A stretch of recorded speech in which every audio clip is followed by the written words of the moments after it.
Avengers assemble! We will fight as one!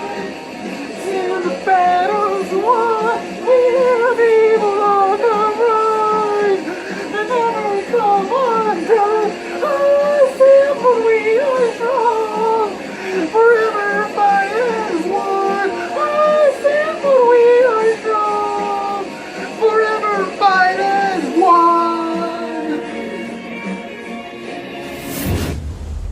The place for comic book and anime reviews.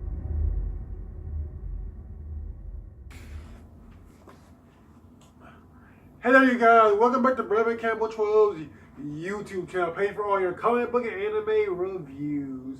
And I'm going to tell you guys a little bit about a pretty big event that happened in Marvel not too long ago, or if you want to call it an event, because you didn't really have to read it. But it was a big part of the Avengers storyline, and it combined all of these Avengers teams into one book.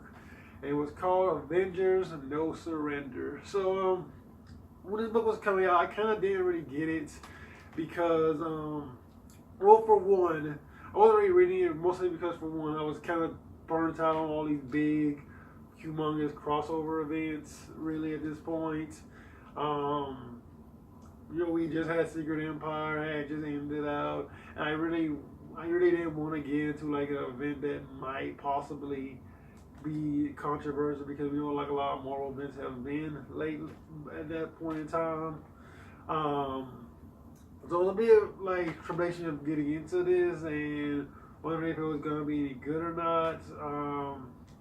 But I kept hearing all this good stuff about it, like the positivity for this event was out through the roof. Like everyone who was talking about this loved this, and so I was really excited to kind of like pick it up. I had to wait for all the fan stuff, and then like I was gonna binge read the whole thing in trade. And now I have the trade in hardback form. It's very interesting. This cover is kind of a lie though. Another thing I didn't really care about getting into the video, because like it was kind of being promoted as like the return of like all these old characters again, really, and kind of being this classic Avengers tale. And I was just like, I knew it was all going to probably end with like us getting one Avengers title in anyway, so I really need to read like a big event like this. So that's just going to give us just one Avengers title at the end of it. So it didn't feel like necessary for me. But other thing, like I found out like this is actually about like all these lower tier characters actually. Captain America in this book is the first person to get frozen, or one of the first people to get frozen. Spider-Man was the first person to get frozen. We don't even get to see Spider-Man except for that one panel. Carol doesn't play a big part in it. Black Panther doesn't play a big part in it. The characters who play the biggest parts are people who are actually in the smaller ground. Like Rogue, like Vision, like Beast. Actually, this back half is actually a better indication of what this story is going to be about more than the front half is. Like this is actually a good example of what this story was supposed to be, and it's interesting. So this book deals a lot with this character known as Living Lightning. Yeah, you get this story at the beginning. About Living Lightning, about his character, and he kind of like narrating the first half of the book in many ways. It's we get this interesting scene with him, and I really thought it was very interesting. I thought it was really good, and you get kind of like it's like insight to his character and stuff inside of this book, and it's really kind of interesting and really kind of cool to see, like, hear his voice on the book. And that's what all this book is like. Each issue kind of deals with another lower tier character, and us learning a little bit about them. Like, and later on we get like a one-on Quicksilver. Let me see.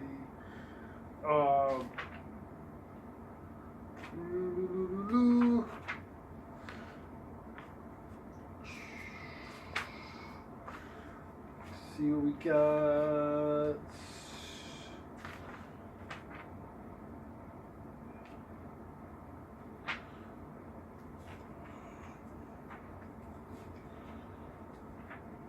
Yeah, we get this one Quicksilver right here. This issue one Quicksilver that we get. And at the end of that issue, like he ends up dying pretty much, or rather not dying, but getting frozen. Near the end of it, and it's a really interesting like way of kind of like writing each of these issues. And it makes the stakes a lot higher. It makes you like really care about these characters a lot more. Cause again, these are like D-list superheroes pretty much. Like these are characters, superheroes that we don't really like, care about. Like, we tend not to go. We're so used to getting today with Captain America, Iron Man, Thor, and seeing them in the forefront. It was kind of cool to see like, no, here's these characters that like we didn't really ever care about. They never really got their time to shine the spotlight, and yet they were on an Avengers team, but they never did anything on the Avengers team. And here they all are on the Avengers team, and they're all getting a chance to show what they can do. They're all getting a chance to have a little bit of a spotlight in the series, and it's really awesome. I think that's really cool, and it makes this whole book also just feels epic. Like this book just it feels like whatever goes on, whatever character it matters. This is what I love about it. A lot throughout this book, I was kind of like iffy on the Rogue character in the book because I thought the way Rogue was being written was kind of weird. It didn't really feel like Rogue. She doesn't even just see where she's supposed to say what she said sugar instead of sugar. That all was kind of weird, and they keep replacing the I with the ah. And I was like, this isn't not right for me. And then we get this issue that after Human Torch dies, or gets taken out, and it deals with Rogue, and it deals with Rogue kind of like dealing with the fact that Human Torch died, and it's really emotional, and it's really impactful, and you really get the emotional feeling out of reading that scene, and it's just great, it's awesome, and it's epic. What can you say? It's an epic. You get to understand who these characters are. You understand like who these characters are. Like again, I've never read any of the books that came before this. I never read Uncanny Avengers. I never read USA Avengers. The only thing I've ever read was like the main Avengers book by Mark Waid. So I didn't really know any of the other weird characters who were kind of outliers. I mean, I know who Jane Thor, I know who Hercules is. I don't know a lot about like Living Lightning. Like, who is that? I don't know who Living Lightning is, but you make me care about Living Lightning because at the end of the book, and it's this awesome sequence at the end of the book where the Grandmaster, one of the Grandmasters, the guy that's kind of blue skin, gets taken out of the board. He's no longer the Grandmaster anymore. The Challenger kind of is, and we get a sequence with Living Lightning kind of near the end of the book where he faces off the Grandmaster, in kind of this game with him. Near the end, like they play this poker game with each other at the end of the book, and it's really interesting, and like he gives us like really awesome speech about what it means to be an Avenger. Near the end of the book, he's kind of playing the Grandmaster. Like I'm just gonna kind of read it to you.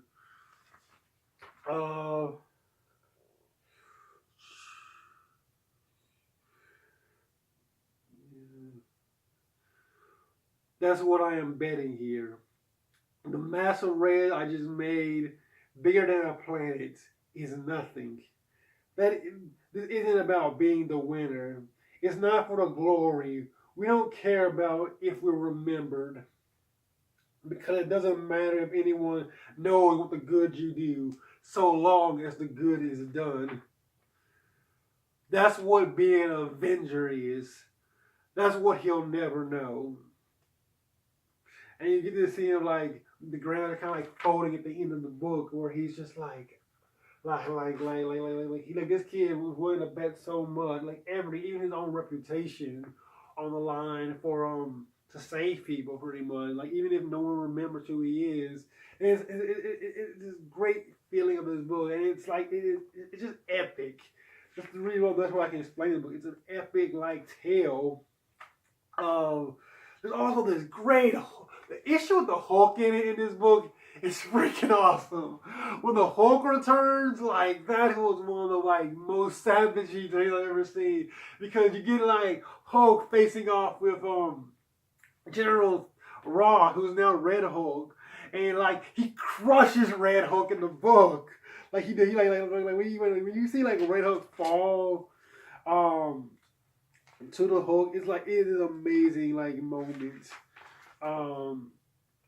during the book, like when what do you think, when Red Hulk kind of like get like fights him, and it is just epic, like just Hulk just blows him away. He just blows Ross away. Like it is really one of the most epicest things in the world. Like look at this, look at him holding Red Hulk's head by the head. This is great. This is awesome. It's just an epic book, and it's just awesome, and it's fun, and I just really enjoyed reading this. The book is supposed to be written by 3 writers, Al Ewing, Mark Waid, and Jim Zub. But from what I can kind of tell from listening to just interviews and things, like Jim Zub was really the main one who was really pushing this book a lot. He was the one who was like getting the guy in front, but we didn't really get Al Ewing and Mark Waid in front of the book. And based on the rumors, it was said that Jim Zub was the person who really wrote the book. Because if you read the book, you feel notice how the book has just one consistent tone, except for maybe like when the Hulk comes. Like the Hulk comes like a different tone, like that's a horror tone right there. Which is not surprising when you read Immortal Hulk. It definitely feels that way. But aside from those issues, this book still keeps like one consistent tone throughout the book, and true, you have to have one consistent writer. I'm just assuming it's Jim Zub.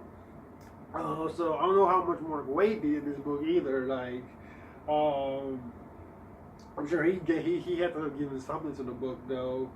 But it was a really interesting read. It was a really fun read. It was a really epic read.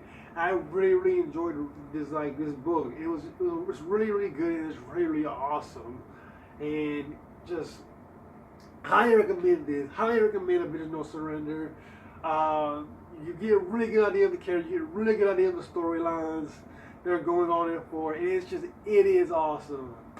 It is awesome. So you got Avengers No Surrender.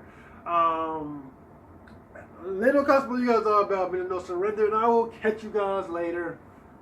Peace out.